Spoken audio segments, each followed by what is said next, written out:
oh, it should be the file size of X number of megs. And then it was like, it's under that number. And they're like, nah, too big. We lied. Yeah, the max is supposed to be 20 megabytes, which this file today that I was trying to send is bigger than that. It's 37. But yeah, we tried to send a smaller file and yeah, it still wouldn't do it.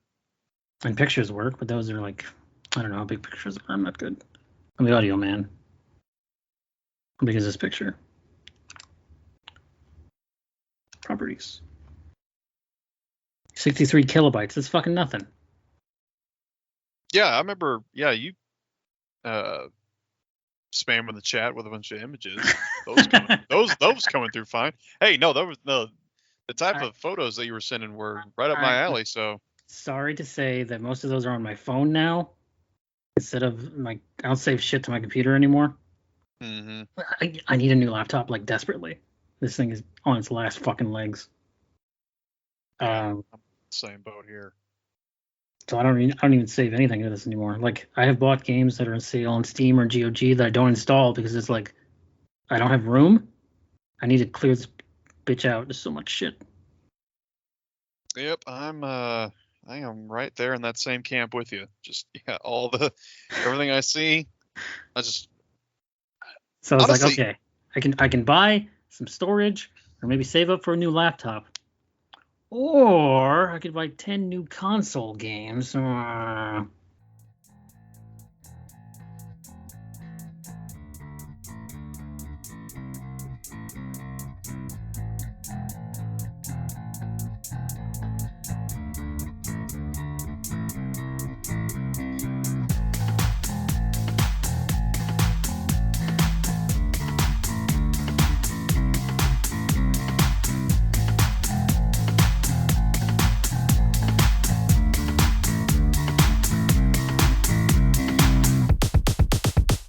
This is the internet's worst gaming podcast, and I'm your host, Loki Jarson, here with once again with my good friend Joe Stizzy. Hey, Stizzy, how you doing?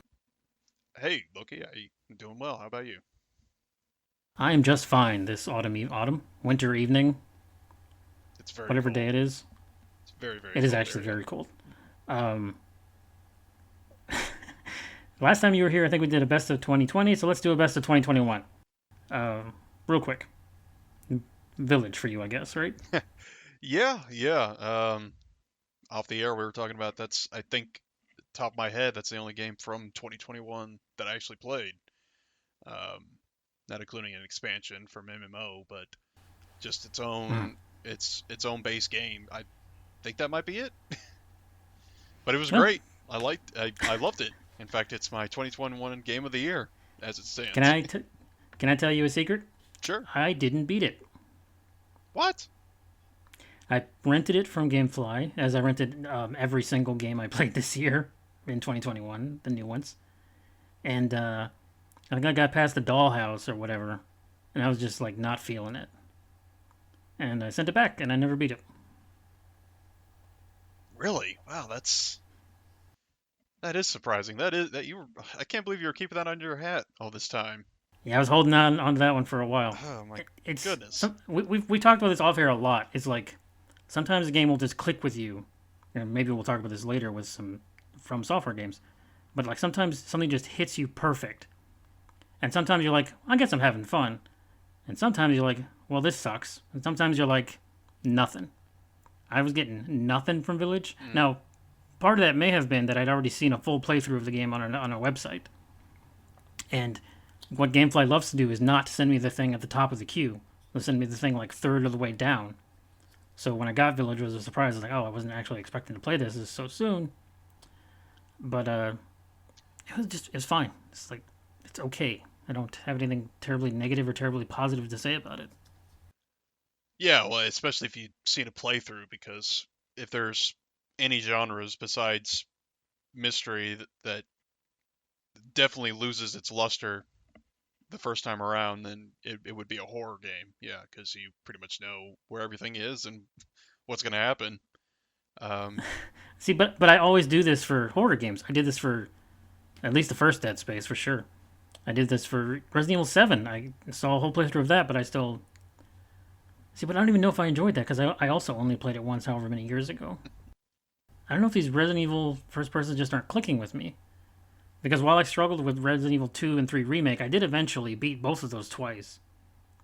Enjoy them to varying degrees. But I Hmm. don't know if these first persons just don't get me the way they should. And I feel like there's something wrong with me about that. That's perfectly reasonable, and it's understandable because the 2 and 3 remakes were very similar to 4, 5, and 6. There's precedent Yeah, in the series, so and you have made it well known in the past that those are your favorites in this series. I like to have fun and shoot stuff. The most That the is most fun I've had in this new generation, let's say post 6 of Resident Evils, is infinite rocket launchers and just blowing the shit out of everything. It's like, wow, this is really pretty. Here's a key. that's the only way to beat the most difficult difficulties. That's the other thing. You've 100%ed both of those 2 and 3 remakes. Hmm. Did you 100% 8 after all? I did not, no, and I kind of Hmm. need to make a decision because it's still on my hard drive. Because I thought, okay, I'll plat it eventually, and I think I got the hard stuff out of the way. Um, Beat under 4 hours or whatever it is. Actually, no, I have not done that. In fact, there's pretty the two trickiest trophies left. I think I have are the under 4 hours, which isn't too bad, especially if you're playing New Game Plus and you got all the strongest weapons, infinite ammo, all that good stuff. And then there's the knives only run, which sounds daunting, but I've seen a big chunk of a playthrough someone did of that, and if you play it on like the really really easiest lowest difficulty setting, it's pretty doable. But it's one of those time things. I just haven't gotten around to it.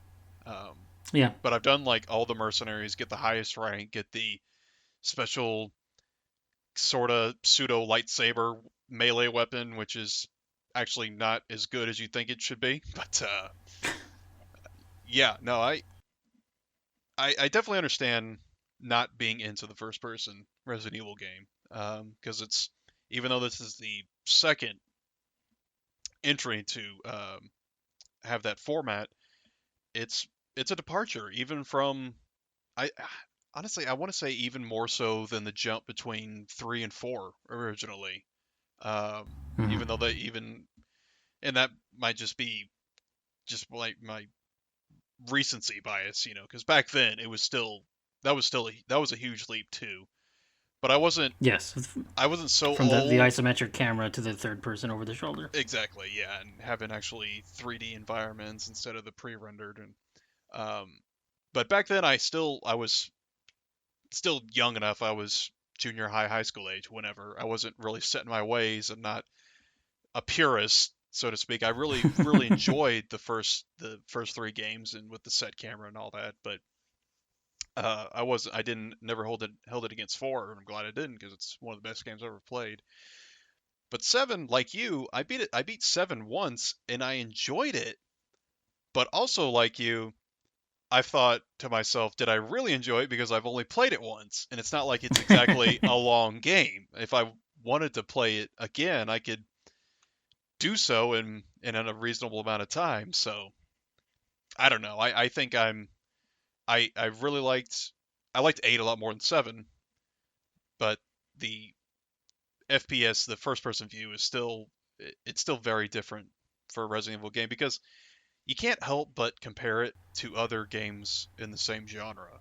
Um, and if Yeah. you do that, then you realize it doesn't really hold up with those games. It feels fine, uh, action wise, gameplay wise, but it's not going to hold a candle to games in the same genre that have been at it for years. Call of Duties, Battlefields, what have you. The list goes on. It's not like a hard pivot. Like, okay, so 3 Code Veronica and then 4 hard pivot. 4, 5, 6 Revelations 2. 7 hard pivot. And then they like, okay, instead of continuing this, let's step back even further and remake 2. Okay, now next year we remake 3. Okay, now go back to the first person. They're like stutter stepping towards the future, and it's like, okay, what's the next Resident Evil going to be?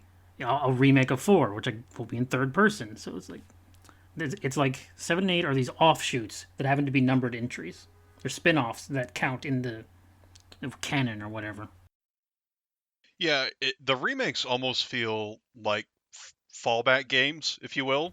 Um, in case, Print money games. yeah, exactly. It's they know as long as they just update the graphics and the gameplay slightly and sort of move things around in the levels and enemy layouts, whatever, that it's yeah they can name their price and they're just going to sell millions of copies.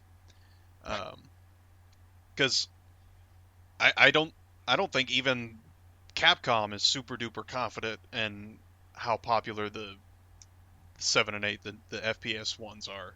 Um, Yeah, 8 sold a shitload, like an absolute ton, but that's more to marketing than anything else. yeah, it did. I think you can thank Lady Dimitrescu a lot for that. The big vampire Yes. lady. It was only in like 2 hours worth of the game, unless you're Yeah, it speedrunning, in was which she gets you in 2 minutes. it was very disappointing. Her just lack of lack of screen time on there in the game. Hmm. I the way they were building her up, you think it'd be longer, but it was one of those things I thought to myself, like, okay, I've only ever seen her in this one setting, so obviously she's probably just in that one area and she'd be gone for the rest of the game. This gameplay looks cool, but Snake seems to be going just down the same corridor over and But over. oh my gosh, that is exactly what it was like. Yes. Oh man. But back then, being a dumb kid as I was, I didn't realize that back then. I just was just glowing over the PSN article about it with just this same three tanker shots. But uh, yeah, 8 is very. I think I've said this before with you and Rob. It's it's got the first person view, and it's not nearly as slow paced as 7. It's much more action packed. Yes, Um, and the environments are much more varied. yeah, you're going to a lot more places. It's not just the baker's house and their garden and then just a wrecked ship. That's it. There's a castle, there's a factory, there's a old submerged village, all this stuff, Hmm. and it very much felt like they were trying to take a little bit out of from every era of Resident Evil, because we got the first person from 7, we got the high paced action from 4, 5, 6, and then we have the familiar gothic castle settings from the early games. Uh, so it feels like they were just trying to appeal to all the Resident Evil fans from every walk of life, every era. And I don't think it's going to be a lot of people's favorite Resident Evil. Like me, it's no way my favorite Resident Evil game, but I really, really enjoyed it. I liked it a lot. It looked good. The action was decent enough. It never felt bad. Let's put it that way. Yeah. But and the environments for what they were fantastic. The villains I think were great, although well, a few of them were. Some of them were just kind of At least they had personalities this time, as yeah, opposed to the Baker family, which is just three ugly people. yeah, exactly. Um, I'm not saying I'll never go back. Maybe in some point in 2022 here I'll re-rent it, or if it gets like under 20, I think it's still like 35. hmm I'll, I'll try it out again. But I don't know. Sometimes games don't click, but it's not like I'm gonna pivot here for if you don't mind terribly. No, go ahead. Sometimes a game won't click with you the first time, and they're like, "This sucks." So you come back to it later, and you're like, "You know what? I was wrong. This is okay." And that definitely happened for something we'll talk about way later. So look forward to 30 minutes from now. Um, you didn't play a lot of 2021 games. I played a lot through GameFly.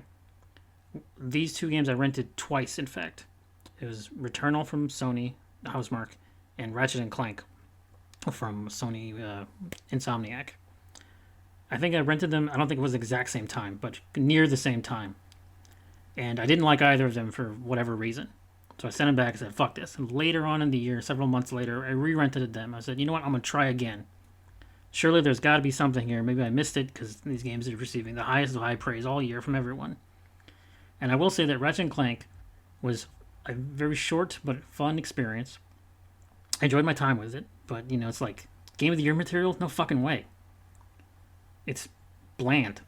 It's inoffensive. It does nothing new for the genre. If you played any Ratchet and Clanks before, you played Scar. What the fuck is this called? I don't even remember what it's called.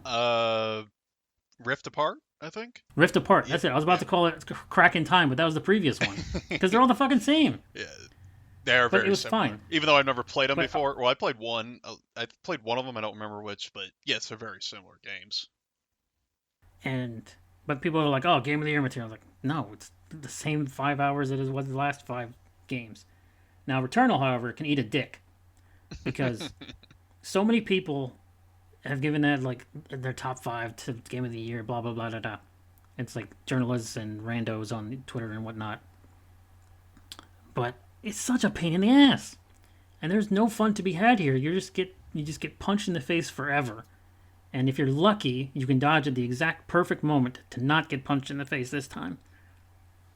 And then I've talked about it before in a previous show, but it sucks and I hate it. So I have no idea what the hell people saw in this thing.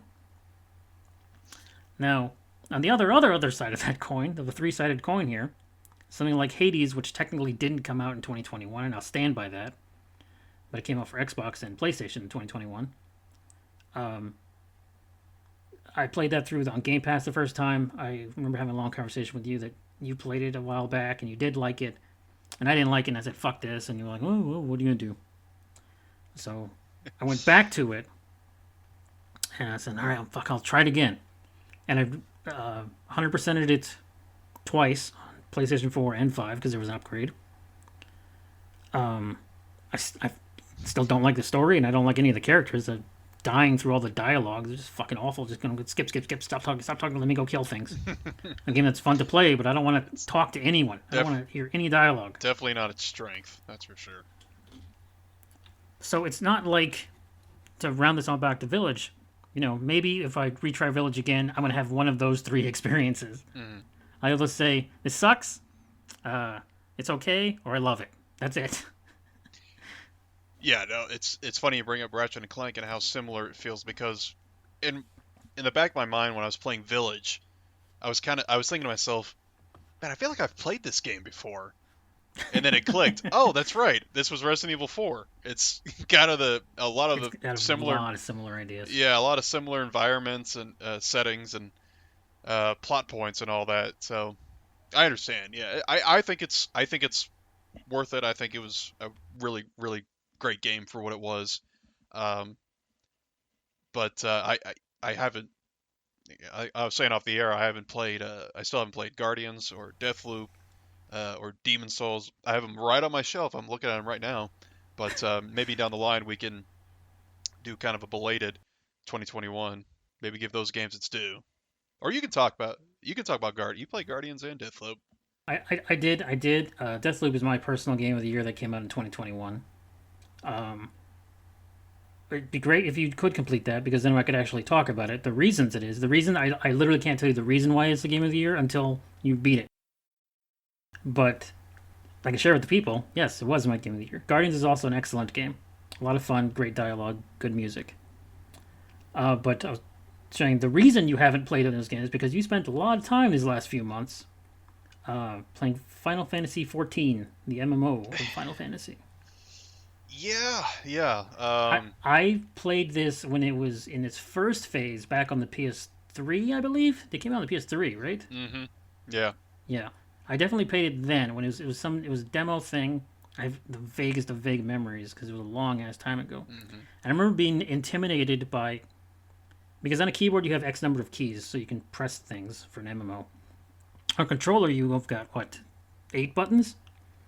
So the way they mapped out the buttons was very strange to me. I had to hold this, and okay, now all the other 7 buttons did something else. If I hold this one, the other 7 buttons did something else again. So I remember being very intimidated because that was the first MMO I'd ever tried at that point. Final Fantasy XIV. And I was like, I don't know if this is going to be for me. And then they had a lot of problems with it, and then they basically canceled the game, rebooted it, refunded all the subscriptions, relaunched it, and now it's like literally the most popular thing in the MMO genre. Yeah, it's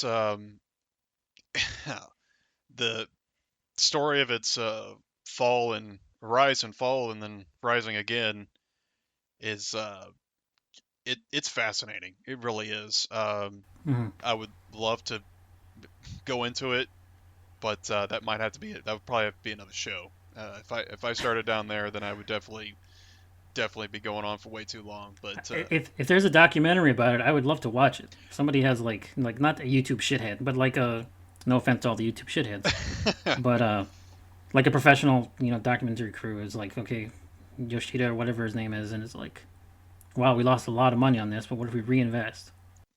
there are some out there. There's some there are some YouTube shitheads who are not quite as shitty as others.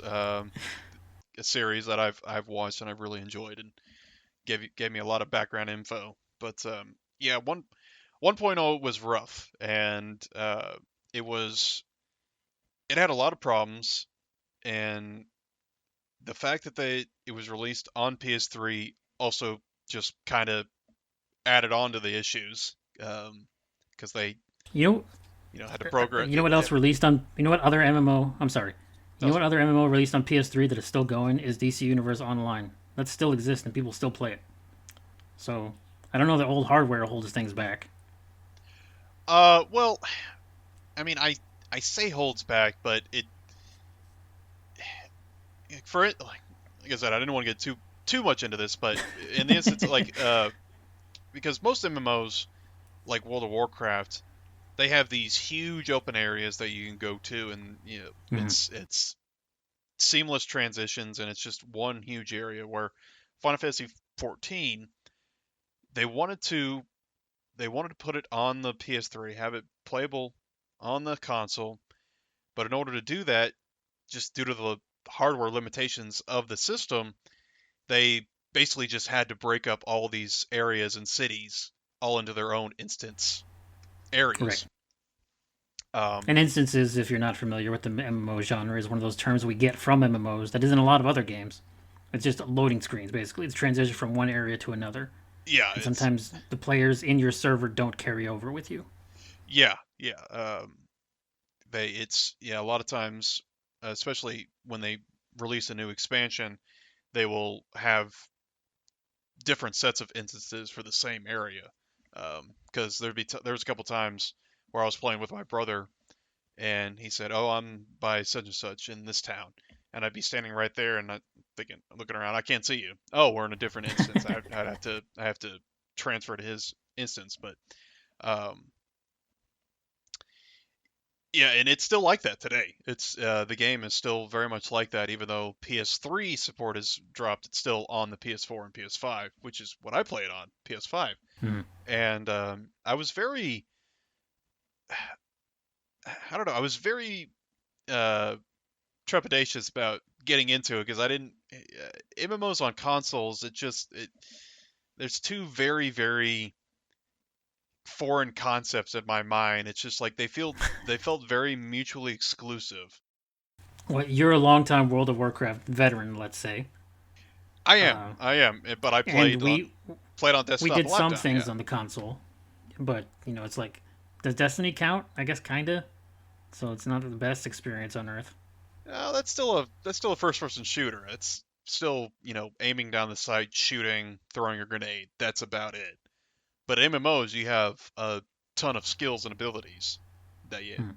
you have to map on buttons and whatnot. But um, seeing as I've got almost 500 hours logged into it on the console, I'd say they blew my expectations out of the water. It actually feels really great once you get used to playing with a controller.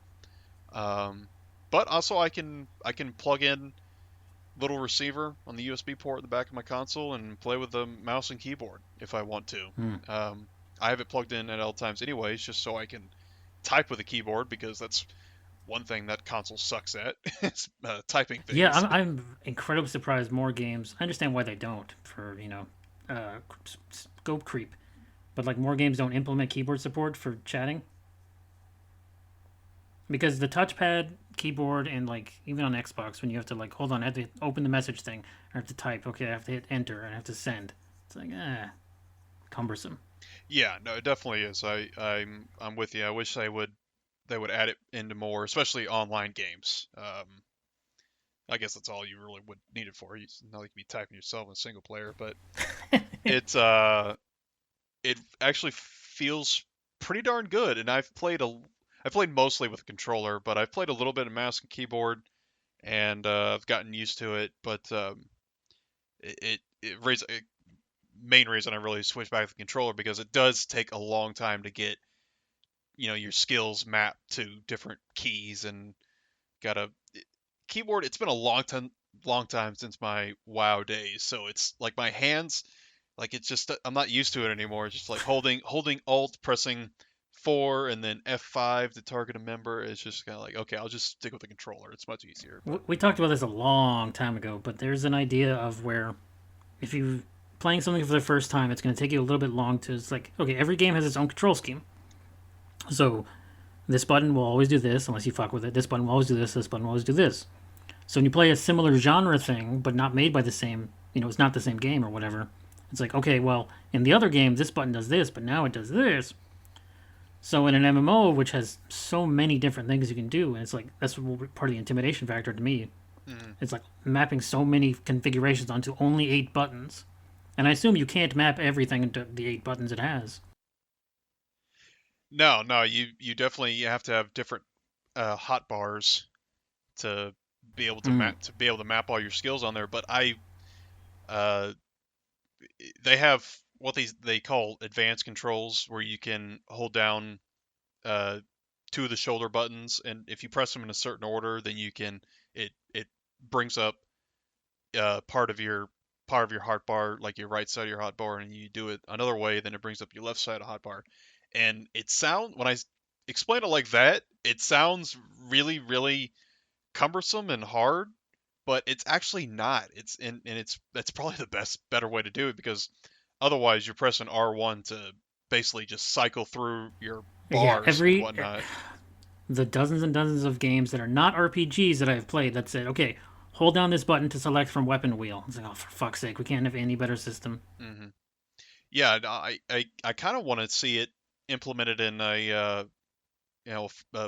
single player RPG. I was thinking, man, this would be great for something like Inquisition to have. Um, Oh yeah, sure.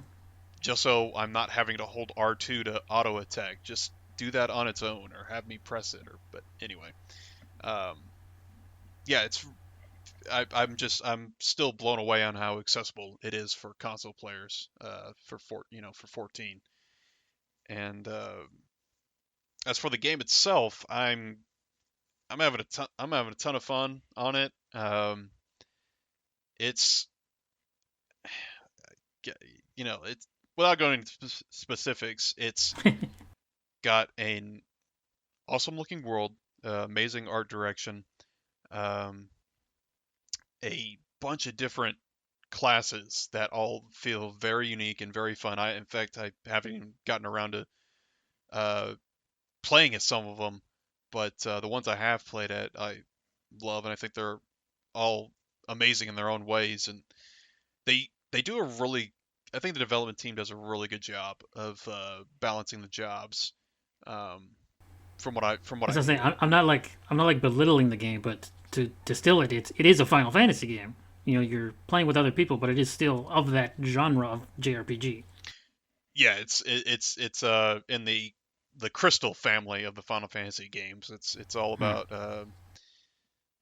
they have there's these different gods and crystals that house certain forms of power, elemental power usually, and uh, there's different tribes and people that summon their own gods, and they're basically just the summons from the long line of Final Fantasy games Hmm. that you eventually just fight and kill. You just go around because they wreak havoc and they go out of control, and you got to go And then and you step away for 30 seconds, they respawn, you go kill them again. exactly, yeah. It's like all those damn Ixali, those You know, damn bird people summon their god again.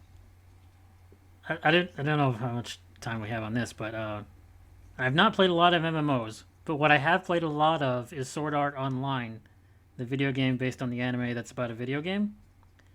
And there's like 4 or 5 of these, and I've played them all. And they're all fake MMOs. Like every NPC is supposed to be a PC character, but they're obviously not because it's a single player game. So I've played MMOs except I can pause them, and there's no other people. I've played single player MMOs a lot. I'll say that.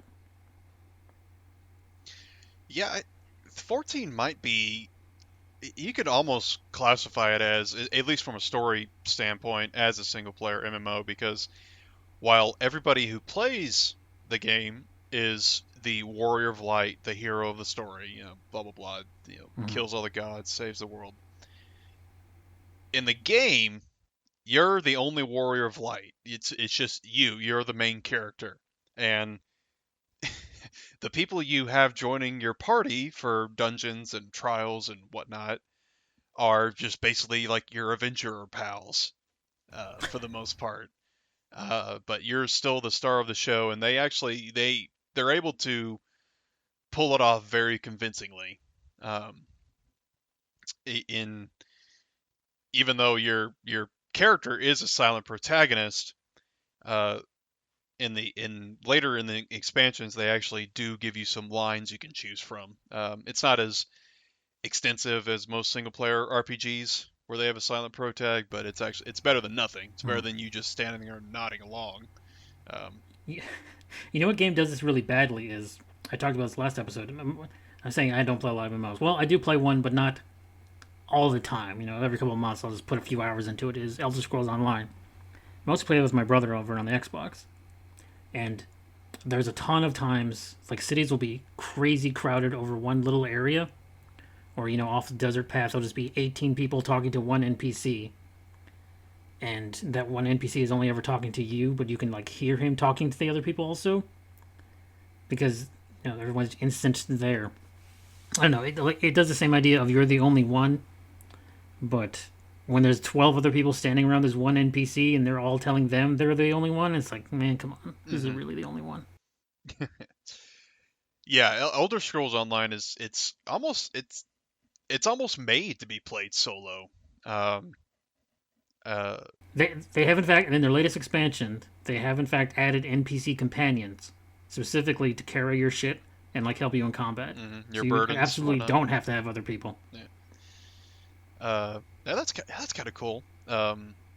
14 actually has something like that. It introduced in uh, the not this latest expansion, but the one before, where they have characters from the NPCs from the storyline can join you in dungeons and whatnot. And it's actually really cool, but it's not nearly as efficient as going in with a party of real people because while Or you can they, tell to do what to do.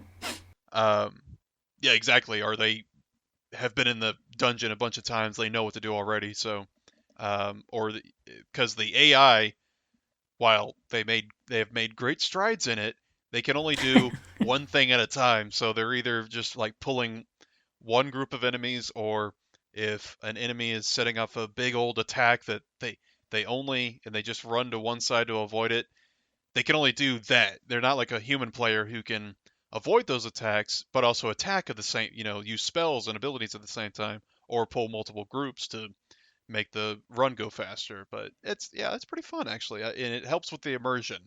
And Then it's a different kind of RPG. Then it's like a Tales game where you control one character and all the other NPCs just do fuck whatever.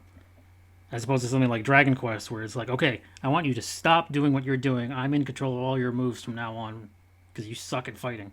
yeah, it'd be very it since it is an MMO and it's all real time. It would be very difficult to give specific commands and whatnot. But Hmm. they whatever role, because the NPC parties, their roles are basically defined by what your role is, and it shapes around what you need. Because every party needs a tank, a healer, and two DPS. Right. Um, and they all whatever their role is, that they are programmed to fulfill it out pretty efficiently. But you kind of have to alter your playstyle to help them out. Like I said, because I play as a tank. In the first dungeon I ran with NPC companions, I just went in there and just pulled a bunch of enemies and ended up dying because the healer didn't keep up. Whereas a human player, would it be able to pop all of their abilities, their what they call their big cooldowns, to keep you alive and whatnot. So, but it's very different. It's very fun. It's definitely it's being an MMO. You know, this may sound like an oxymoron, but it's meant to be played with other people. But Yeah, I am surprised by just how much you can do by yourself in 14 and how far you can advance. Now, if you want the best stuff, best gear, weapons, all that, you got to play with other people, obviously. that's true of every co-op game, even if it's not an MMO though. Like Yeah. fucking Godfall or Outriders that came out this year is like, yeah, you can totally play solo, but we prefer if you play with other people because we designed it for other people. Yeah, exactly. And that's what kind of makes the job balancing difficult. But like I said a little while ago, I think they do a pretty good job. I don't I don't see or hear a lot of bitching from the community. Obviously, there always is some after a patch.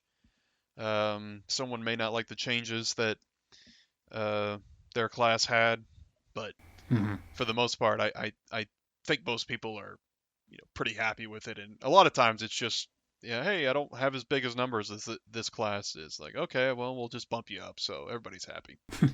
Um, Uh, the final thing, the real thing that is keeping me from this is unlike ESO, this is a monthly subscription.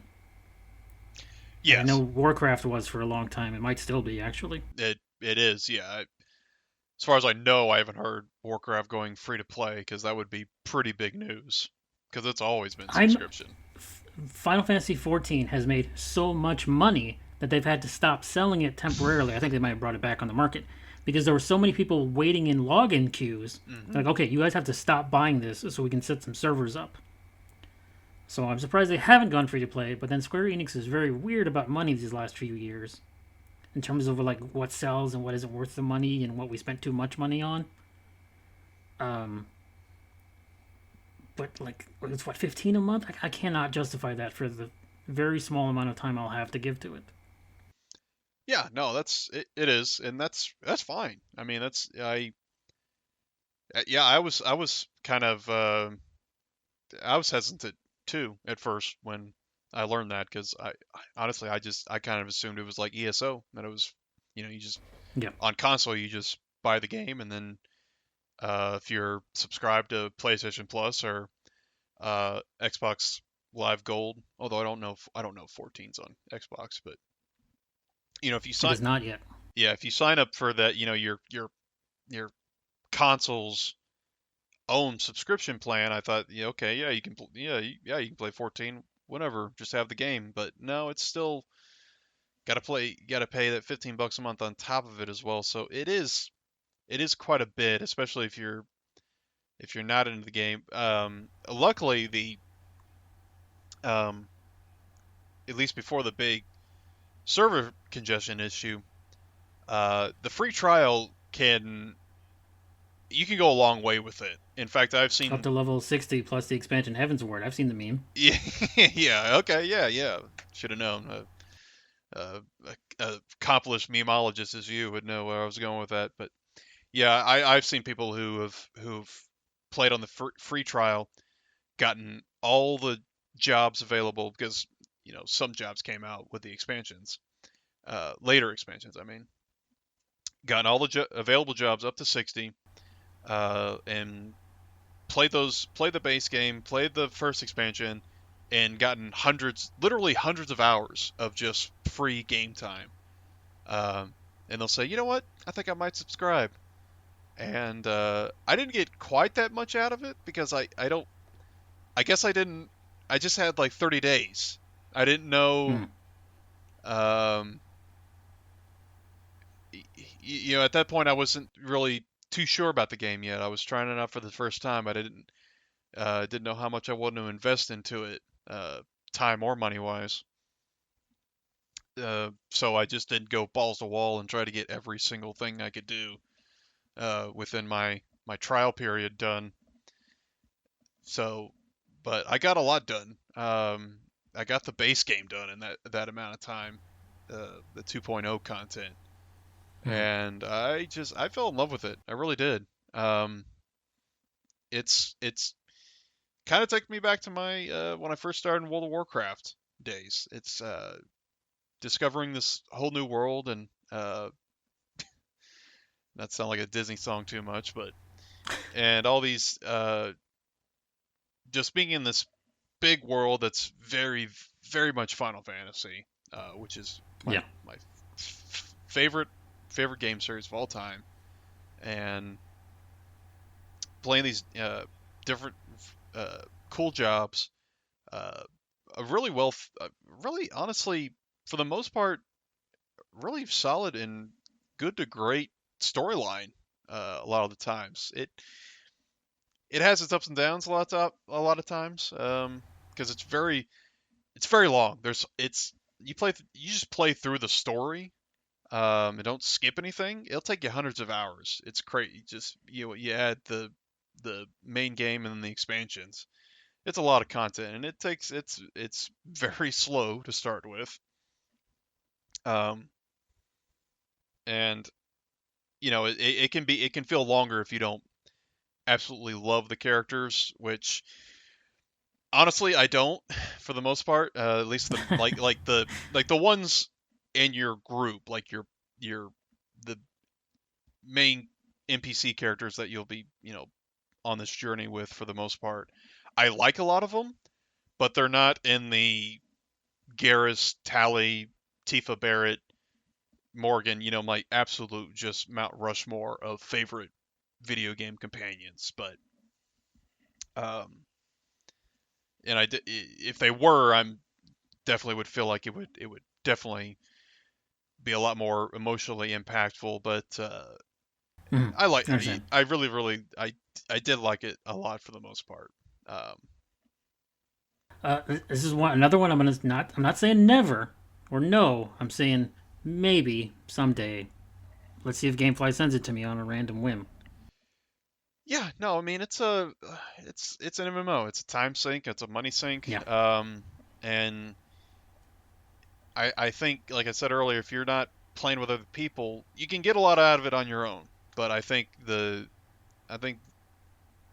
most worthwhile time you're gonna have with it is with other people. And um, for instance, my brother, he's got I played with a lot with him during the holidays, but he's got to get back to work, and he's working with clients overseas in different weird time zones, so he won't be on as much. So yeah, who knows when I'll be able to play with him on again. So I'm kind of think to myself, okay, that might be a good time to take a few months off and kind of save some cash there when he's not able to play, because while I really really like to play on my own, it's definitely a lot more fun when he's there. So Certainly. yeah, that is one good thing about those kind of games. You can just kind of you know drop it when you need to, and then pick it up, and won't be won't be too far behind. Because they're very it's the content. Some of the content's very very hidden, and I wish it was a little more transparent. But for the most part, a lot of the good stuff there's certain ways you can like tell what features you can unlock that are very very beneficial and will help you out a lot and catch you up and whatnot. So, but All right. going strong, and Well, I'm liking it. I'm liking it a lot. that's good. I'm glad you like it because you didn't like ESO Well, yeah, I didn't really. or I Destiny. Yeah, well, yeah, definitely. That's like the tale of two games there, because while Where were the best of times? I don't remember the best of times, just the worst of yeah, times. just uh, well, I mean, some bad times can also be the best of times, just depending on how awful the entire experience is. But ESO is, I absolutely love that world. I love the Elder Scrolls world and the lore that goes with it. But that game just feels it. If people, if you thought Skyrim had really floaty combat, it's got nothing on ESO. It does not feel like you're Good hitting God. anything at No, all. never. during when you're fighting. It's just Just swing, swing, swing. it's like, gosh, I don't I feel like I'm fighting Ghost all the time everywhere I go. And Destiny's the opposite. Destiny feels great to play. Um, its combat is extremely well polished and smooth, and it's a really damn good looking game. But I just don't give a But you don't care about anything in it. Yeah. No, I don't care about anything in it, any characters or any place, because while the environments look good, it's that's a good thing. It's a good thing because you're going to be going back there a million times over and over and over again. Like, God, dang. Okay, let's. So we go from massively multiplayer online Japanese role-playing games to single-player Japanese role-playing games. Mm-hmm. Two others that came out very briefly that you haven't played either in 2021 were Scarlet Nexus and Tales of Arise. I can recommend them both, but not highly. They give my tentative recommendation. How far are you in Arise? Just curious. 5 hours. There's a lot of talking. Oh, yeah. I've never played. I played the Tales of Arise demo, but I've never played any of the past entries. So that's one thing I knew, that it's very very focused on the party dynamic. Do you remember how long Dragon Quest XI was, right? Mm-hmm. Yes. Okay, imagine that, but more talking and less fighting. Oh, that's that would add up some hours. Yes. It's not bad. You know, the combat, especially in Tales of Rise, they've absolutely modernized the combat because old Tales games I've always played a certain way, and this one is like more forward facing in terms of like, oh, we're not making games on the PlayStation 3 anymore suddenly. Mm-hmm. Because Tales of Berseria, or was it Vesperia and Berseria, certainly played like that. Scarlet Nexus is from Bandai Namco, and I'm 100% certain the same team that made the 3 God Eater games, because it plays exactly like those games.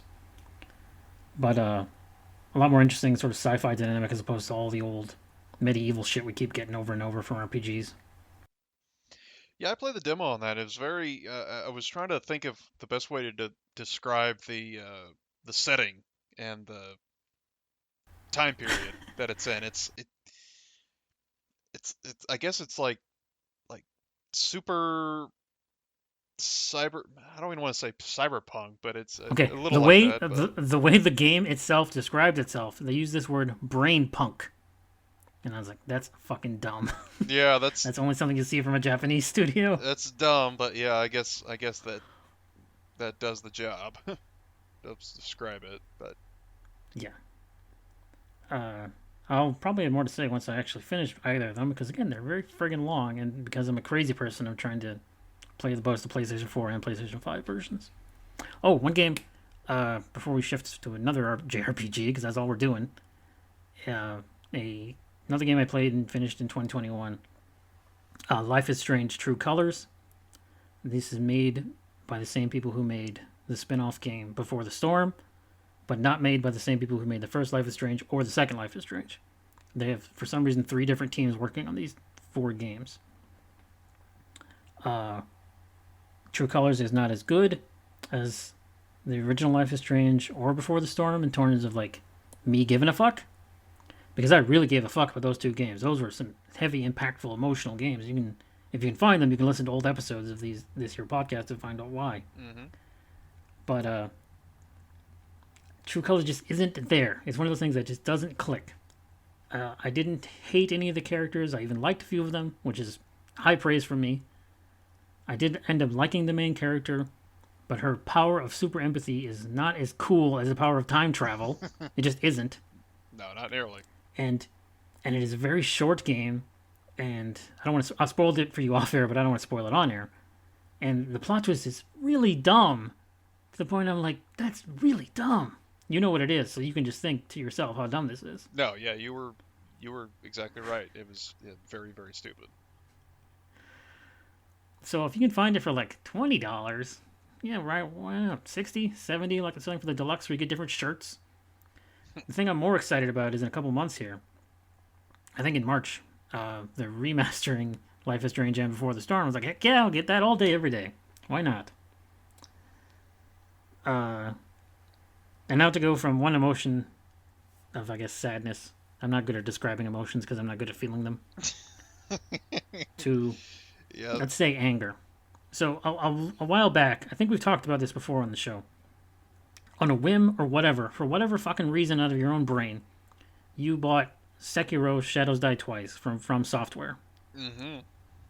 I did. And Yeah. when you told me this, and I was like, why? You didn't like Bloodborne when you played it on PS Plus, and you didn't like what little we played of Remnant from the Ashes, which is in the same style of Soulsian game. And so I was like, huh, that's weird. Okay, well, good luck, bucko. And then a couple weeks later, you're like, yeah, I platted it. Like, what the fuck? What are you talking about? You? Really? You hate this kind of game.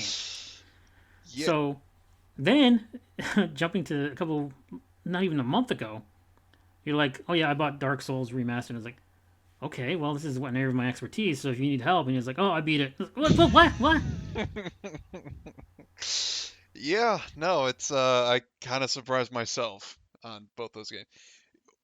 With I guess with Sekiro, I always I was always intrigued by it, just because I love ninjas and samurais and all that shit. Yeah, sure. The And setting it's not the same kind of game, but it's reminiscent of Ghost of Tsushima. yeah, and Onimusha and Tenchu and the kind of along those same veins. Which I love that kind of shit, and I was always intrigued by it. But I guess yeah, being just from developed by the same studio as Bloodborne from software, uh, it just did kind of put me off for it for years. Plus, it was also published by Activision, so it hardly ever went on sale because it Yes. just they're greedy fucks like that. Um,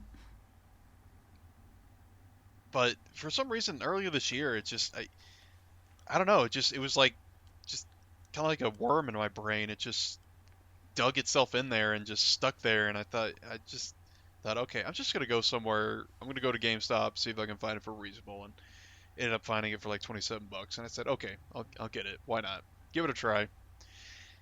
And I started it, and I'd watched a little bit about it. I knew the gist. I knew the combat was Mhm. very, very different from Dark Souls, but it was still had a very high difficulty curve. And I just got into it, and it it took a little bit. I didn't instantly fall in love with it, but I just yeah, it took me back to playing like Tenchu. It was just super secret stealth ninja, just going around stabbing guys in the back, and then unlike Dark Souls, or at least when what little I played it of it back then before I played Sekiro, I didn't feel like I had to fight every single enemy. When I did, I got my ass handed to me. So I thought, okay, maybe I just need to start approaching this like a ninja, and if I get overwhelmed, just run away. Because you get in that game, you got a lot more options for mobility. You're very very fast. You got a Yeah, grappling you hook, you've all got that. like some sort of grappling hook arm that you can like go up on tops of trees and watch enemy movement patterns. Yeah, no, yeah, you can definitely play just like a cheesy ninja. Just go in, kill a guy, run away. They go about their business, go back to their loop, and then you just go back and kill the rest of them. And Now, if only I had some poisoned rice balls to put on the ground, this would be perfect. yeah, or some old old pornographic Japanese scrolls to put down there. But It's from Tenchu Stealth Assassin, everybody. You didn't play that in the PlayStation 2. I don't blame you. eh, yeah, those were in it. Also, the blow dart was in it, which is not in this game, but you do get projectiles you can shoot out. But that's just that's just from that's just the game from one boss that you're playing just from between bosses. When you get to the boss, it's very different because you can't run away from them. You have to Yeah. actually fight them. And how you do is it's just a very very very intricate. Just it's a very bloody dancing and rhythm game is what it boils down to. It's fighting these bosses, learning their attack patterns, um, getting acquainted with their different phases and all the attacks and tools and weapons they use, and yeah, it's just basically just a dance back and forth from attacking and parrying and occasional dodging and running away. What all these From Software games have in common is that every enemy has a set thing they will always do every single time. So it almost becomes a game of rote memorization where you run up to a boss. It's like, okay, it's more than likely he's first going to do this move. He's going to follow up that move with this move. After I hit him here, I'll get this many hits in.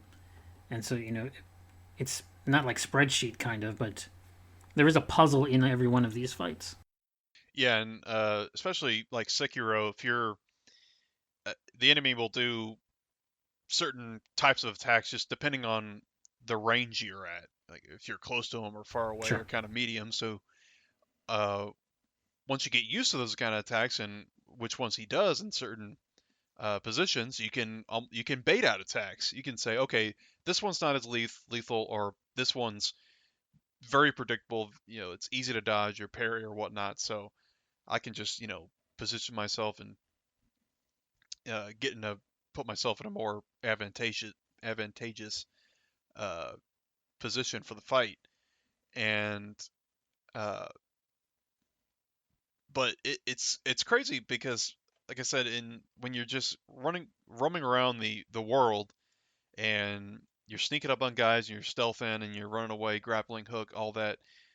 You're it's best to play very defensively, but for most of the boss fights in the game, it's it's almost better just to play the opposite, to be just go on the offensive for the most part. Um, because that way you can, because you and your opponent both have health and posture gauges, and Hmm. if your posture breaks, then you're wide open for attack. And it's the same with It's to keep you from forever guarding, yeah. yeah, yeah. The only way your posture is not going to go down is if you perfectly parry. But even parries, it's the window for parries is actually a lot more forgiving than I thought it would be. It's still very tight. It's not like some Assassin's Creed games where I press L1 and then 2 seconds later the guy attacks and I still am able to parry him. Um, that's an exaggeration, but it's still very tight, but not as tight as I thought it would be. We talked about this off air previously, where I supposed this to you, and I don't know if you ever had a great answer for it. It's like years ago, you've played all the Devil May Cries and their various difficulties, and the Ninja Gaidens and their various difficulties. Do you think any of that helped you with the, I don't want to say ease that you had in these games, but easier in time in these games? I think so, especially for uh, get like Ninja Gaiden, because a lot of enemies in Devil May Cry, they come in all shapes and sizes uh, in that game, so it's kind of hard to. There's most most of the bosses you're fighting in Sekiro are human sized. Hmm. There are a few giant Dark Soulsian type enemies that you do A giant fight. monkey or a giant snake or a different giant monkey. Yeah, exactly. But for the most part, yeah, it's just you and another person, you and another semi-human sized opponent, and you're going back and forth, trading blows and attack, just learning when it's best to attack, when to parry, working on your timing, all that. Um, yeah, I do think those games help me because they're very both of those are very fast paced, and um, Sekiro is as well, for the most part during most boss fights. Now, Dark Souls, the original, well, the original technically is Demon Souls way back when on the PS3 360, but Dark Souls is not fast paced. It is incredibly slow. Everything is slow. No, it very much is, and I think that's why a lot of people. I remember back when Sekiro came out that a lot of people who were played Dark Souls and had beaten it and were pretty good at it still had trouble with Sekiro because they were trying to play it like a Dark Souls game when Mm. it's honestly it's not. Having played and beaten both those games, there's a lot of similarities, and I think uh, getting proficient at one can help you with the other game with the other one. Uh, but if you approach a Sekiro fight like a Dark Souls fight, then you're just gonna get stomped. You just can't.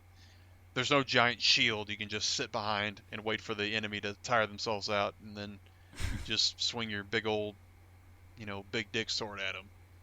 It's And just presumably that's also true of Bloodborne, although Bloodborne's the one outlier in these sorts of silly things. yeah. My limited time with Bloodborne, it seemed to the combat seemed to rely more on dodging than Mm. blocking or parrying. I think you can do all three of those. You can kind of uh, weave them all in and out your uh, style of play. But yeah, Sekiro is very much it's the parry game. It's learning the steps to the dance, if you will, and learning when to best press that L1 button so you can get that sweet assassination proc. Just that notification so you can go in for the ninja kill. And I loved it, man. I can't say enough about it. I like and I'll talk a little bit more later, but I did play Dark Souls Remastered, like you said, and played it, beat it, liked it, but I definitely loved Sekiro more because Sekiro might some of its boss fights are, and again, another oxymoron, but they are the hardest part of the game, but they are extremely satisfying when you Oh, play, certainly, certainly. when you finally beat them. And there's one fight in particular in Sekiro that's actually an optional fight. You don't have to do it to beat the game. But it's arguably one of the hardest fights in the game. There's Is this the horse guy? no. No. The horse guy he's the very, very first boss in the game. No, I don't know nothing. Um yeah, he's pretty simple, but he can again, like when it's all about just learning the fight. It's basically just all it boils down to because when you first get to him, it's very intimidating. It's just kind of like the big horse guy. It's like, whoa, what am I supposed to do? Am I supposed to attack his horse?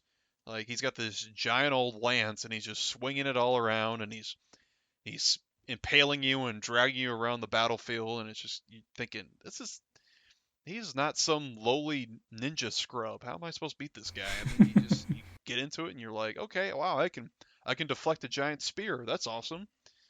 Um, but there's one optional fight that, gosh, I probably spent probably 2-3 hours attempting. And Yikes. yeah, no, it was tough. It was tough. But when I by when I finally beat him, I recorded the fight. I was so I just I wanted to remember the fight in posterity because it lasts a long time. It's like I think it lasts like 6 or 7 minutes of just straight fighting, and for a game like that, that's a long time.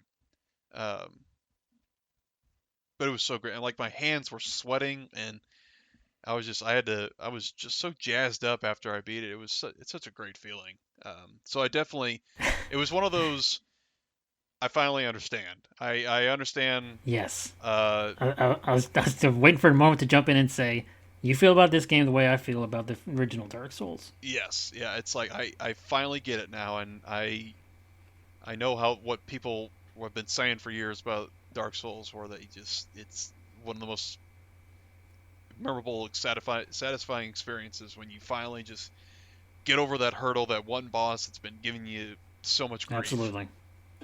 So, when you told me that you were gonna, I don't know what, I remember thinking, oh man, he's gonna struggle. Because I know I struggled. But, you were just, to loosely use this term, bossing it.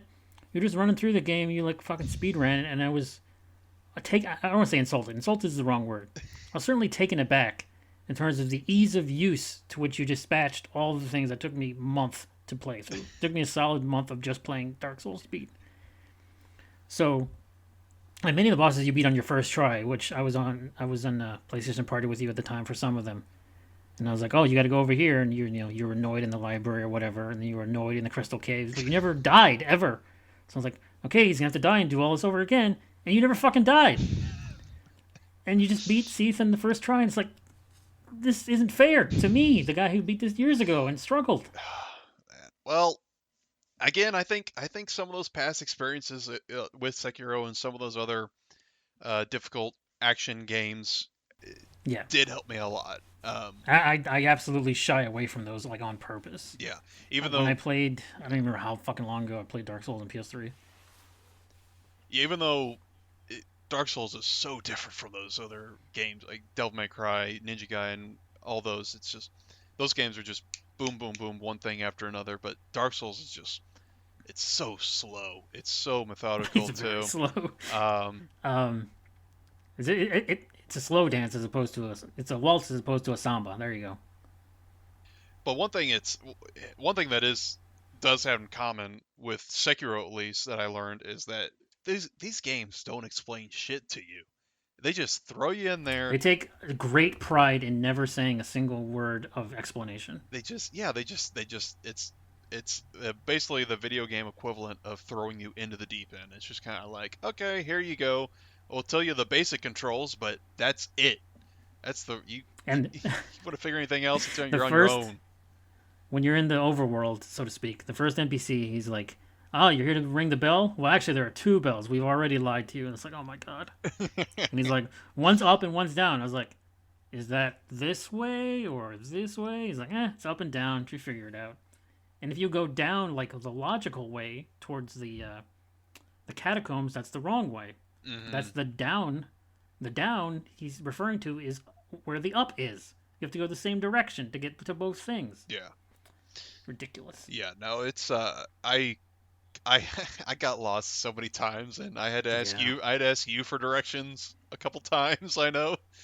Um but I did when I finally got to these areas and was it, beat the bosses and whatnot, and I did and unlock the shortcuts. I did really like how everything seemed to be lead everything seemed to lead back to Firelink. It was very Yeah, there are in fact only three large maps. There's one whole map for the asylum. There's one whole map for the what I'm calling the overworld, and one whole map for An Orlando.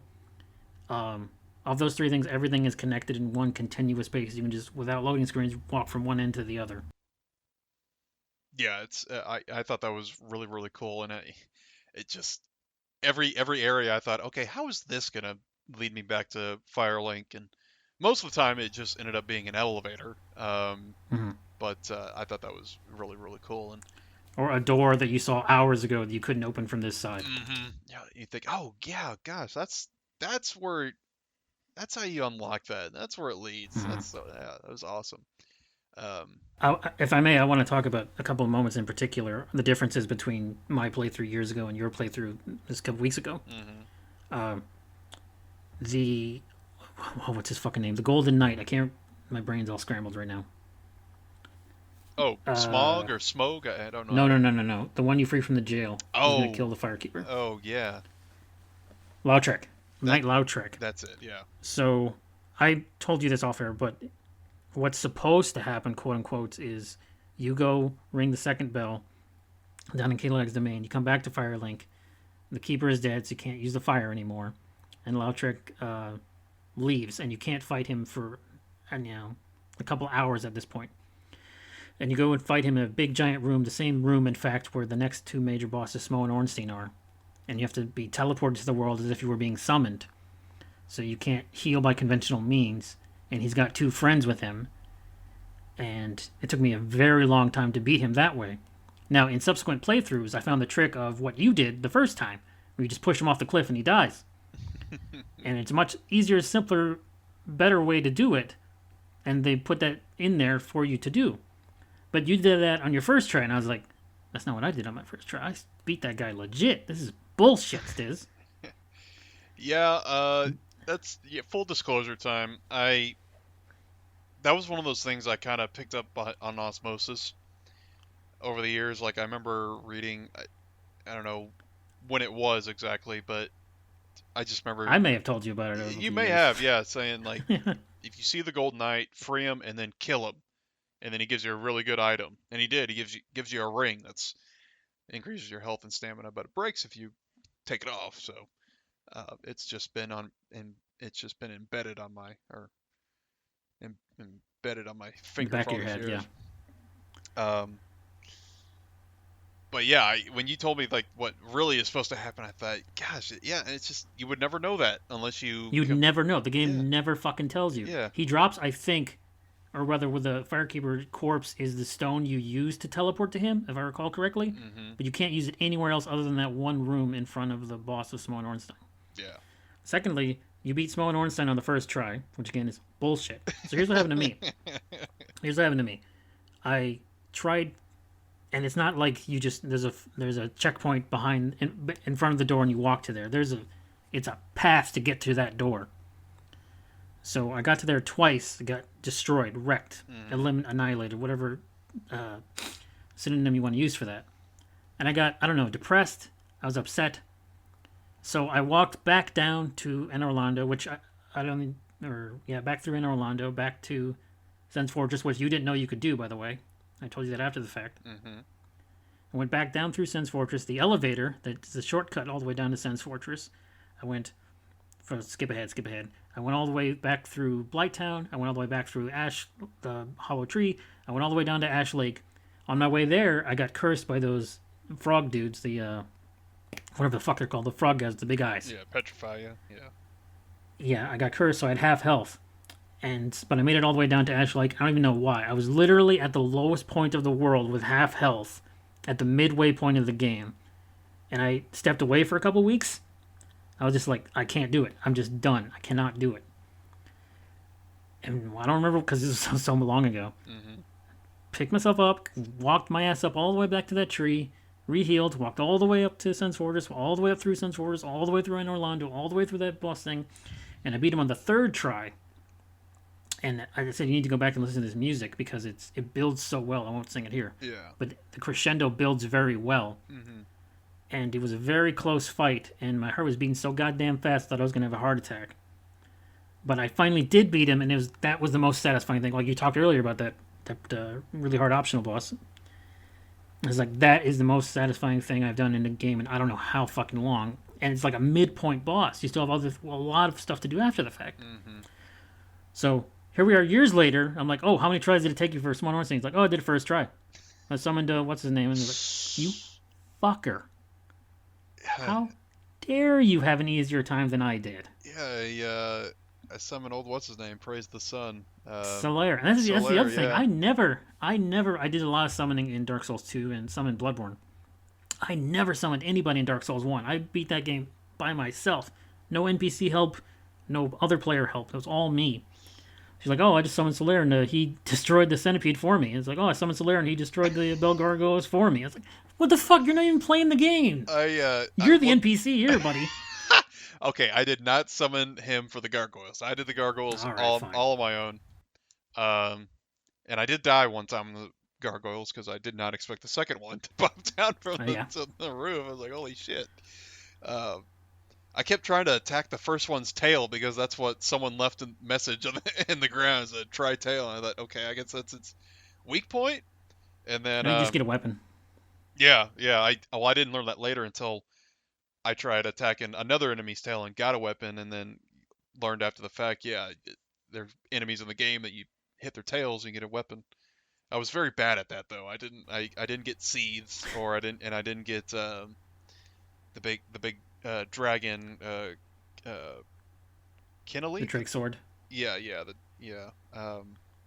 No, the big black dragon. Oh, the Covenant sword. Yes, yeah. I think so. Yeah. Yeah. But I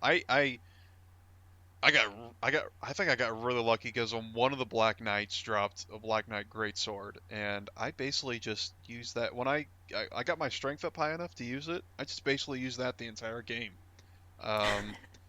and I was just absolutely wrecking everything with that thing.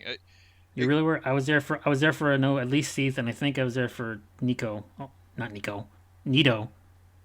And you beat both of those guys on the first try, and I was mega annoyed about that. yeah, yeah, You did not beat Bed of Chaos in the first try, though, but literally no one ever does, so it's okay. yeah, and that's such a okay, that is Bed of Chaos is a terribly designed fight. I'm Yes. sorry, it's just it's awful. They even admitted it after the fact. Yeah, that's it was no good.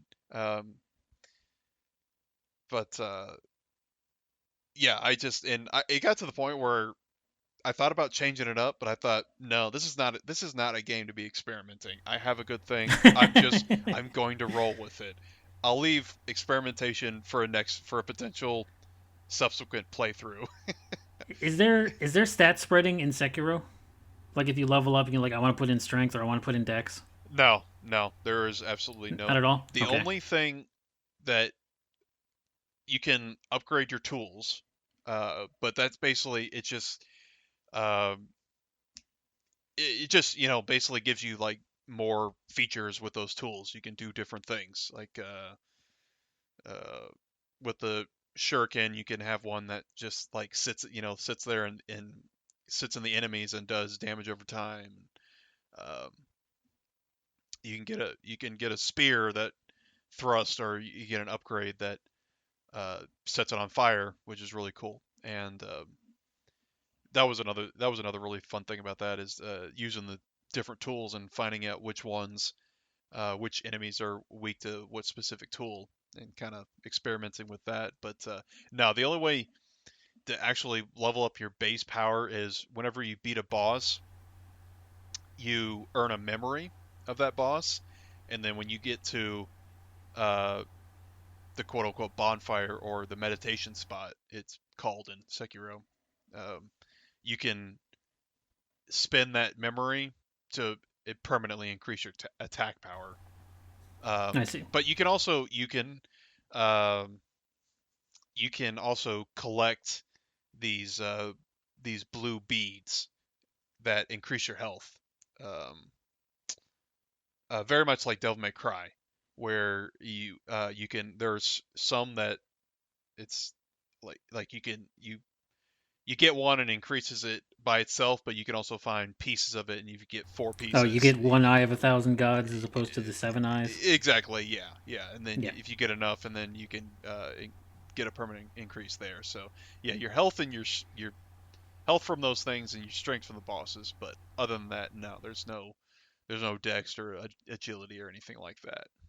Yeah, because in the three Souls games and in, I guess technically the four Souls games, because Demon Souls is the same style of upgrades, and in Bloodborne, there's stat spreading, so it's like, strength and.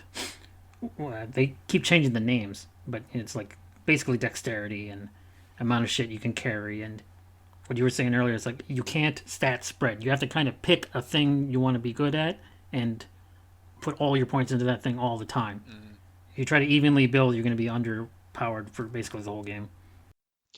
Yeah, I knew I wanted to obviously get my health and my stamina up, and Mm. you said something very sage like, and I think you're right. I think stamina ultimately is more important than health, Yeah. um, because especially if you are doing what I did and focusing on a strength build, um, you run out of stamina like nobody's business. You take two or three swings, and then you may have enough to do a roll, and then that's it. It's like unless you're doing like a dex or a magic build, yeah, stamina is super duper important. Well, even a stamina build, yeah, dex build, stamina is super duper What's the other important. thing is that the game doesn't tell. Another one of the many things a wonderful game doesn't tell you is that there are soft and hard caps in this. So I think stamina is like 40. It's been a while.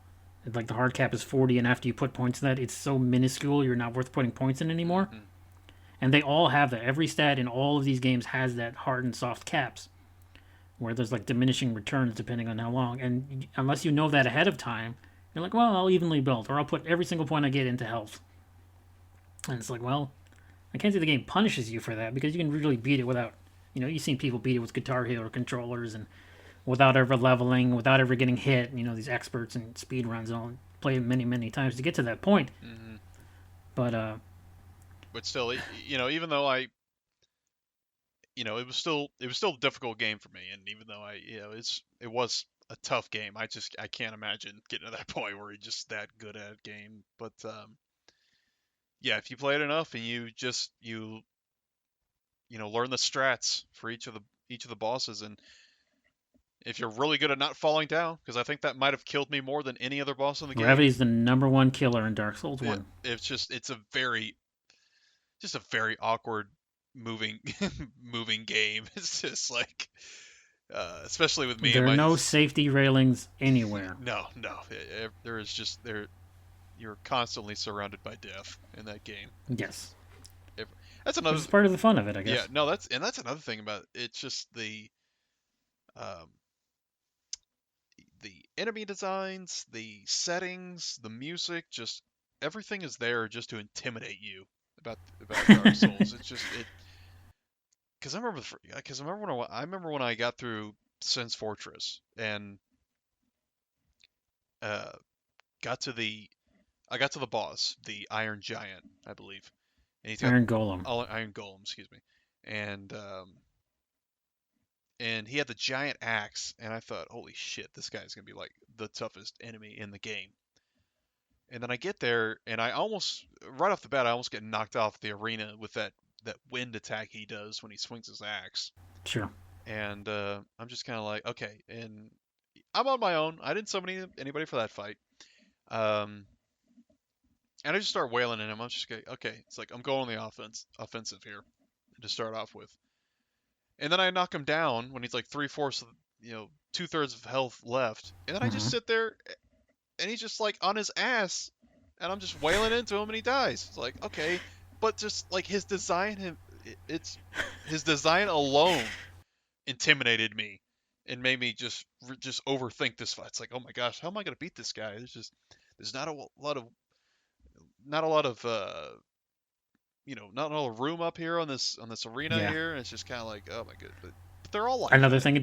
thing it doesn't tell you is that every enemy also has a stamina bar and a poise meter, same as you. You just don't know what it is ahead of time. So you can, in theory, just whack a guy in a good spot enough times and go, oh shit, I'm all stunned. Iron Golem's another guy who can kill himself too. By the way, if you knock him down at the right spot, he'll just fall off. That's what I was trying to get to in that fight. I was like, because he was really really close to the edge, and I thought I could maybe knock him off. That'd been fun, but unfortunately, nah, I didn't. So, having beaten that one, you told me you also went ahead and bought the others in the series, so to speak. I know you got at least two in Demon Souls Remake for PS5. Yeah, I got three as well. They were Three as well. Yeah, two and three they were like $10 each. I figured Yeah, they've been around a while. I got Demon Souls for like $30 used, and it's like the previous owner took really really good care of it. It looks like it's brand new. But I haven't gotten into those yet. I rented Demon Souls. I didn't get too terribly far into it. It's a very pretty game, but it's like, oh, I basically played it. I know I played like 7 hours of it when it was on PS3, the original game. Hmm. I did beat Dark Souls 2. I say like 1.9 times. And it'll take too long to explain my reasoning behind that, but I did beat it once. Yeah. Uh, I had some solo, some help. There's a lot more summoning uh, opportunities in 2. Like they took the feedback from 1 and basically said, let's just have a summon for every damn fight. You, like a lot more NPCs and a lot more players give you the ability because you can summon right in front of the boss door now. Hmm. You can just lay your sign right down there, and you don't have to worry about being human because they have an item also. Have you played 2 at all? I don't want to get too far into it. No, I have Okay. not. I have Well, not there's an played item two. where you can just instantly turn from hollow to human without having to go to a fire. So you just do it right in front of the door, immediately summon, and then go for the boss. That's nice because that's one of the biggest features of Dark Souls, and they don't explain that to you either. It's kind of like, No, yeah, it's like I thought, okay, what's the difference between human and hollow? Well, there's a lot of differences, but we're not going to tell you. It's like human, you can get invaded, but you can also summon people when you're human, and your I think drop chance for items greatly increases when you're human as well. Um, I read after the fact, after I, Yeah, said, beat everything, beat the game, that if you, it's kind of like your stats, you get so much humanity, it increases your drop rate for items but there's also a cap for that as well. But yeah, it's just kind of I like, believe it's 10 or 12, but yes. yeah, it's just kind of like, it just don't know about any of that. And I guess they kind of designed it that way, obviously on purpose, but also to sort of help new players, because you're gonna you gotta assume that if you're new to the game, you're gonna be dying a lot, so you'll probably be stuck in hollow form a lot, and the last thing you want is just some jackwagon who's playing a 10-year-old game PvPing, because I did get invaded, um, Hmm. and I a couple times actually. Once was in the forest right before the big wolf Sif, Yeah, and the cat covenant, yeah, such as it is. yeah, the cat covenant, and but it was before I had talked to the big cat and joined her covenant, so all of her NPC type invader pals were attacking me on top of this actual human invader, and he was just toying with me. He was poisoning me, and just my stamina was deteriorating extremely fast, and God, it was just big cat and a mouse in a mouse cage Uh, with him. But I know from the other side of that, if you actually join that covenant and like stick with it and do things in it, you get messages, and I think this might be true for one of the other ones at least. You get messages like a player has invaded. Would you like to, defend the forest or fucking whatever? And you hit yes. You're teleported to their world and you destroy them. yeah, I think I remember there was some. I'm trying to, yeah, it's been a few weeks, but totally forgotten. But None of the fucking names. Like yeah. I played it a dozen times, dude. None of Hmm. these names stick in my head. Yeah, but there is, yeah, you're right. There's some item you get that some stone that if you read the description, and or no, it's a ring. Yeah, it's a ring. It just says like, yeah, it gives you, if you join this covenant, it'll give you a chance to defend from invaders. And but it's Mm. kind of like, okay, is that NPC or? But no, it is actually humans. It was crazy. But yeah, it was great. I really liked it. I felt I don't know. This could be weird. I guess I felt a little guilty. I had a little easier You time with should. it than you, but hey, I think that was payback from just how good you got at Hades. You got so much better at that game than Two. I Those are was. two completely different kinds of things. Rob is. I think you've given up completely on it, but Rob is currently struggling his way through hell. And you weren't on the other day, but he was playing it and he was complaining. Hi, Rob, if you're listening. He was complaining. I remember. He was in Elysium and he ran out of Death Defiance, right? But he met the gay NPC, whatever his loser name was, and it gave him all back, right? Hmm. And then he lost it all immediately in the next place with all this poison spear dudes. Yeah, And I was like, yeah, that's what it's like, buddy. yeah, Get good, scrub. I've been in his shoes before. Hmm. I have gotten past Elysium and Odysseus and the Minotaur with all three charges of Death Defiance, and thinking, oh my gosh, Hades is just gonna be a walk in the park. He's just, I mean, he might as well just give up right now. He's got no chance. And then I got to those damn satyrs and those damn rats, and I'm down to one Death Defiance charge with like half my health. And I thought, oh, just how the goddess of fortune just can turn on you on this game. It's just, yeah.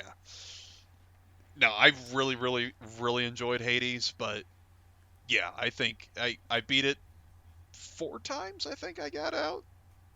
But when I learned you had to Oh, so beat you it, didn't even get to the epilogue. no, yeah, I know. When I learned you had to beat it at least 10 times to get to the Yes. quote unquote true ending. I thought, I don't know if I have that in Tech. me.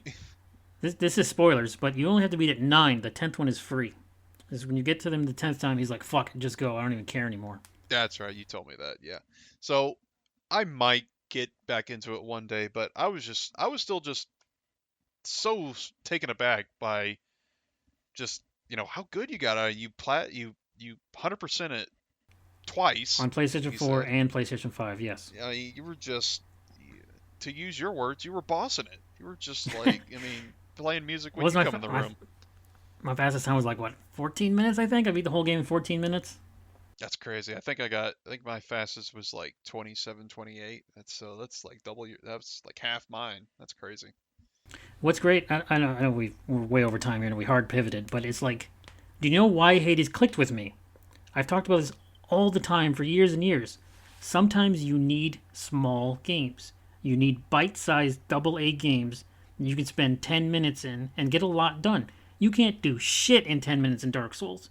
You can't get a single thing done in 10 minutes.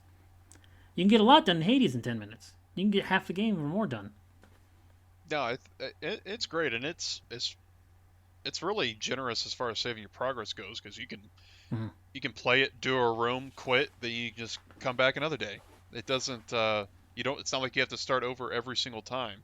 Um, so that is very nice. So I might reinstall it again. Why not? yeah, Beat it again. yeah.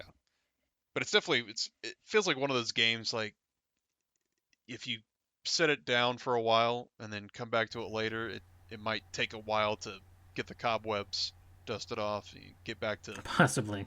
get back to fighting shape, as it were. But at least for me, it might feel that way. But That being said, Game of the Year, absolutely not. no, it didn't even come out last year, as far as we're concerned on this show. Well, for the Xbox One and whatever. But last episode, I'm sure you listened to, but last episode, me and my brother Thomas were discussing his large truck. Last episode, me and my brother Thomas were discussing like whether or not it counted because when you played it, because he's playing like Avengers and he's having a great time of it. And he's like, well, I guess it's the Game of the Year because he plays things even more sparingly than you or Rob. Mm-hmm. But whatever. We make our own rules to break them. That's the name of the show here. Actually, the name of the show is the Internet's Worst Gaming Podcast, and this has been that. I have been Loki Jarson. You can find me on Twitter at Loki Jarson. You can't find Stizzy there anymore ever, unless you know where to look. You can. Yeah, I might have to. I might have to get my legit. My legit Twitter We can handle give your back. illegit. We can give your illegit one if you want to put that out there. If you want to remove all your likes real quick. You know, I might have to get my legitimate handle back here eventually. I think old Dorsey. I think I really stuck it to him. I think he's learned his lesson. And Yeah, he's not even the owner anymore. They sold it to some other lady. see, there you go. I outlasted him. The plan. No, I'm still trying to outlast like Jim Ryan and shit. The plan worked well. My mortal enemy. Have you seen him lately? I think there's a good chance of that. He's a fucking goblin. He's like a ghoul. It never ends. He sucks the life from all the money you give him.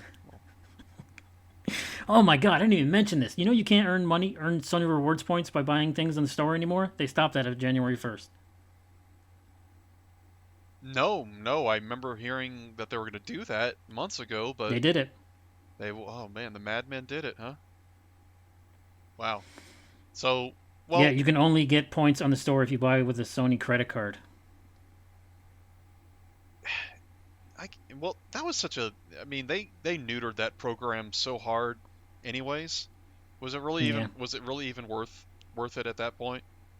It's just Well, yeah, because I buy a ton of shit and I get rewarded for buying a ton of shit. Now, like but last week after Christmas stuff, I bought like 5 indie games. I didn't get anything for that. but you had to spend so much money for it to be worthwhile, though. That's the only thing. I'm well aware of how much money I spend on video games, friend. I'm Well, well aware. well, I mean, I was just making a general statement, not really taking a jab at you, but yeah, well, you know what? Yeah, I kind of was. Yeah, it was kind of a Well, look, buddy, if you didn't spend $15 a month on one game, and maybe you could play more things too. Here we go again. Here we go again. Thank you so much for listening, everyone. I think that's it for us. Yes. Goodbye. Yep. See ya.